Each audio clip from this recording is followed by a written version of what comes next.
All right, y'all, how's it going? Wanted to do a real quick video. I finally got my spread 'em planer boards. I guess you'd call these racks, holders, however you want to call them. We'll just call them racks for now. But I want to go over do a little install on these things because they're fairly simple. Some of the things that Wesley recommends that you do when you install these, and of course you can see, yep, it's cold. I got my heater on, but it'll take forever to warm this place up. But yes, these things are made, so I found out a little bit more. I had a few questions about what other boards will they hold. Well, they will only hold the spread 'em planer boards. Unless you have some that are similar in size, they'll hold them as well, but they won't, but they're specifically made for the spread 'em planer boards. So these are all made out of aluminum. He gets them powder coated. He also has these, it's just a rubberized edging for these, so that way when you slide them boards in and out, plus it helps it fit a little bit tighter and keeps it from damaging the board. So it's kind of a neat little deal, because for me, when I'm moving from spot to spot, I would always have to take my boards and kind of lay them in the floor, kick them under the console so they don't fly around the boat when I'm going down the river. And I'll show you where I currently keep them, and you'll see why I don't like to always put them back in there. But let me show you this.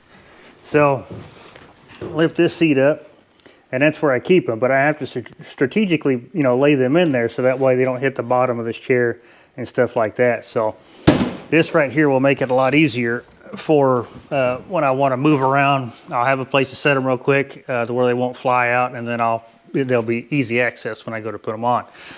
So let's see, let me get up in here.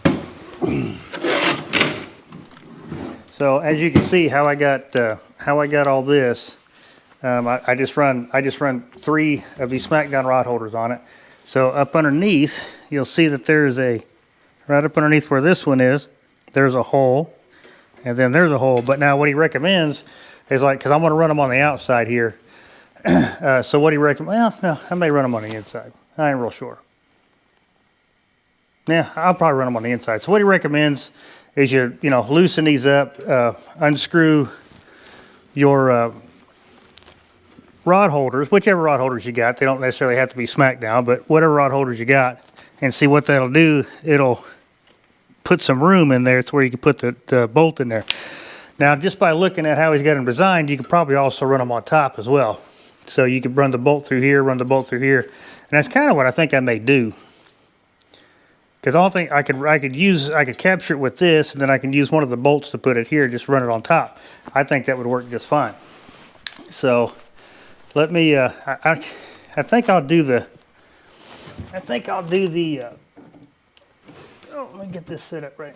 I think I'll do these ones here on the inside, but I think what I'll do is I'll run them on top of the multi-bar here. I think that's what I'll do. So I'll put this back. I'll tighten it down in a minute. So what the kit comes with, when you get these things, is they'll come with well, they're 1/2-inch bolts.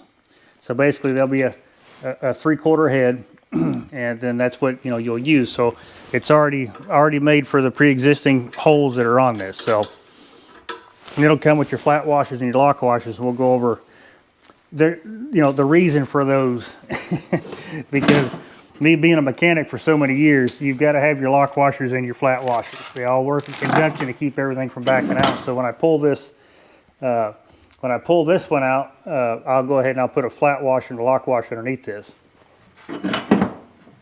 Even though it's more or less a jam nut, if you could see right here, that's more or less a jam nut anyway. So, but I'm still going to use it. There's plenty of room, plenty of threads to get that done. So the tools required is only going to be just a 3/4 inch and or a 3/4 ratchet in socket, or socket. So let me go ahead and do this. I'll loosen this up, and I'll run them on top first and see how that looks. See if I like it. Yeah. You almost think I don't take these things off often.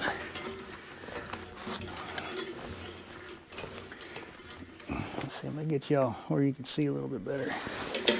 So, like I said, what I'm going to do is I'm going to utilize this hole already. I'm going to utilize this rod holder as well, just to run them on top. I think that'll be a little bit better bet.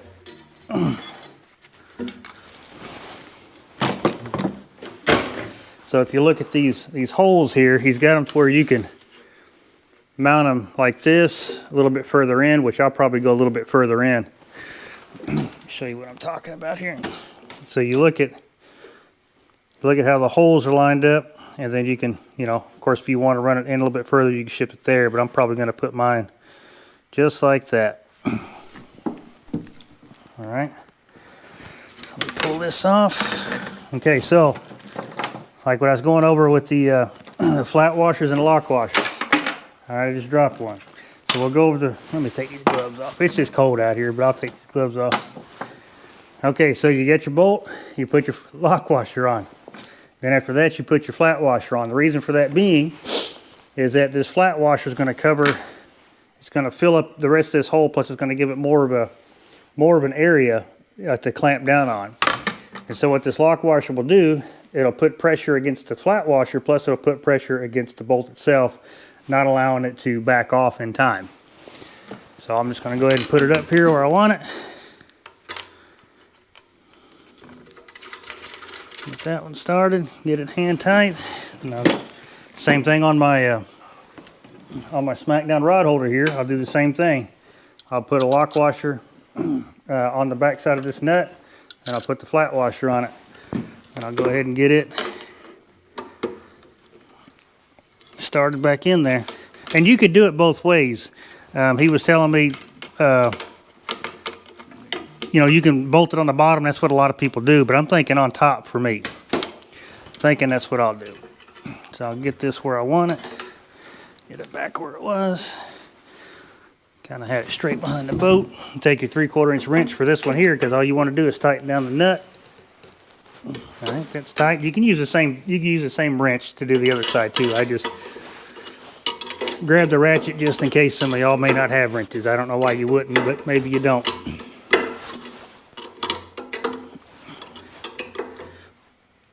Let me tighten this one back up before I forget about it. Okay. So what we'll do is I'll pull out them planer boards and we'll see how they fit.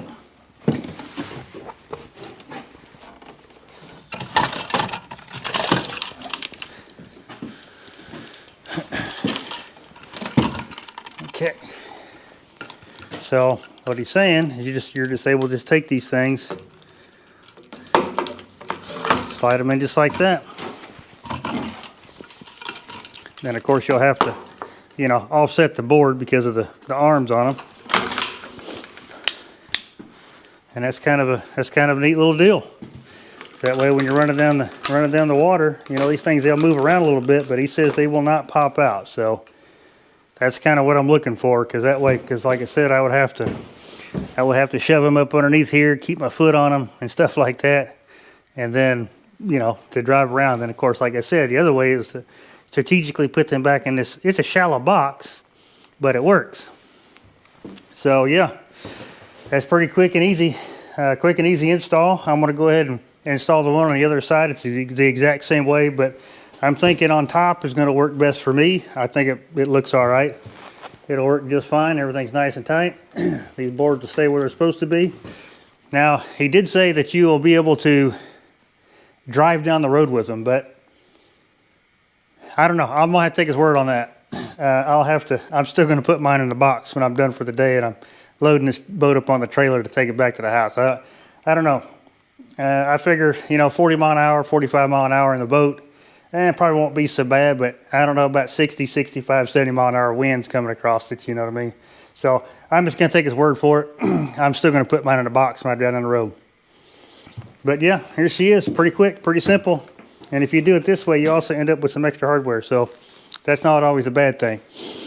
But like always, I appreciate you guys watching this one. I'll catch you on the next one.